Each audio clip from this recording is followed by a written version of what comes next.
Mga teammates, tara samahan nyo kami. Katatapos lang ng aming coverage. At syempre, dahil medyo pagod, alam nyo na ang kasunod. Dito naman tayo susugod. Dito lang sila located sa Kelia Street, Santa Cruz, Laguna. Paborito namin to simula pa nung high school. Ito nga pala ang Toinks. Mga saucer sandwich ang tinda nila. Hindi nyo ba namimiss yung mga estopado with cheese, boppies, ham and egg, at hot dogs? Sa murang halaga, ay talaga namang mabubusog ka. Ang madalas ko nga palang ino-order dito ay yung estopado with egg with cheese. Lalo na yung kanilang boppies at sasabayan mo pa ng kanilang gulaman na napakalamig. Dito lang ako nainom ng palamig dahil sigurado kung malinis ito. Alam ito ng mga kababayan ko. Siya nga pala si Boss JR, ang napaka-cool at napakasipag na may-ari ng Toinks. Grabe no, ang bilis niyang kumilos. Kaya kung nagmamadali kayo dito sa Toinks, nagbabayad pa lang kayo, sineserve na yung order nyo. Grabe oh, ganito kalupit si Boss JR. Nakakailang sandwich kaya siya per minute. At ang masarap pa dito mga ka-teammates ay mainit na mainit yung ma-enjoy ang inyong saucer sandwich. O diba?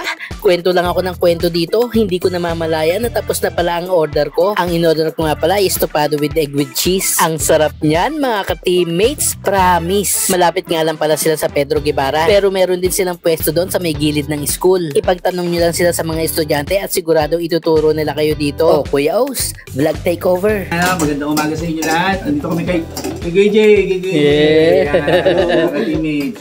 Shoutout mo kami kasi si Jack, shoutout kay Jax. Kay ang boss namin, Boss JC. Here, no? Ang NBA ng Santa Cruz.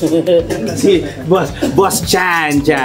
So nandito kami sa Toinks, no? Isa sa pinaka-legendary na ano ba to? Merienda, almusal. Wala nang hapunan kasi dinaabot ng hapunan to eh. Ubus ka agad. Ubus na mo, boss. Sarap. Busog na naman kami. Katapos manghuli, busog na kami. Team TMJ, no. Team TMJ.